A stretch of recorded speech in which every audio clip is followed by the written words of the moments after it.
এবং তোমাদের চ্যানেলে 4000 ঘন্টা ওয়াচ টাইম খুব সহজেই কমপ্লিট হবে। তোমরা দিনের পর দিন ইউটিউবে ভালো ভালো ভিডিও আপলোড করে যাচ্ছ, তার সত্ত্বেও আমি 4000 ঘন্টা ওয়াচ টাইম নিয়ে একটা ভিডিও আপলোড করেছিলাম। সেই ভিডিওটার মধ্যে আপনারা অনেক বন্ধুরা, আজকের ভিডিওটা ছোট্ট একটা ভিডিও, কিন্তু ভিডিওটা প্রচুর ইনফরমেটিভ হতে চলেছে। কারণ বন্ধুরা, ভিডিও থাম্বনেল দেখে বলবে আবার কোথা থেকে আসলো।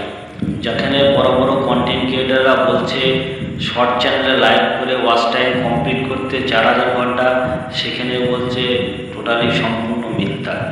হ্যাঁ বন্ধু, কোনোদিন যদি শর্ট চ্যানেল যারা আছে তারা যদি কোনোদিন লাইভ করে থাকে, তারাই বুঝতে পারবেন। তুমি 1 ঘন্টা 2 ঘন্টা 3 ঘন্টা 4 ঘন্টা যত লাইভ করো, লাইভ চলাকালীন কোনোদিন তোমাদের ভিউ ওয়াচ টাইম কালেক্ট হবে না, যতক্ষণ না তোমরা সেটা পাবলিক করবে। তাহলে বলবে তাহলে আমাদের কীভাবে ওয়াচ টাইম কমপ্লিট করব। হ্যাঁ বন্ধু, তোমাদের ওয়াচ টাইম কমপ্লিট করার দুটো উদাহরণ দিচ্ছি। 1 নম্বর হচ্ছে, তোমরা ওই শর্ট ভিডিওগুলি ছোট ছোট আকারে কোনো একটি ভিডিও এডিটিং অ্যাপসে ছোট ছোট ভিডিওগুলি একত্রিত করে সেই ভিডিওটি পোস্ট করো। পাবলিক যখনই পাবলিক হবে তখন ওই ভিডিওটি তোমাদের ওয়াচ টাইম কমপ্লিট হবে। এবার 2 নম্বর হচ্ছে, আর কীভাবে আমরা ওয়াচ টাইম কমপ্লিট করবো শর্ট ভিডিওতে।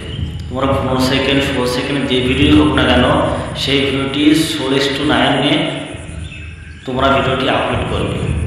সে 10 সেকেন্ড হোক, 15 সেকেন্ড হোক, 1 মিনিট হোক, 2 মিনিট হোক, যেটুকুনি ভিডিও তোমার 16:9 আপলোড করলে তোমার ভিডিওর ওয়াচ টাইম কালেক্ট হবে।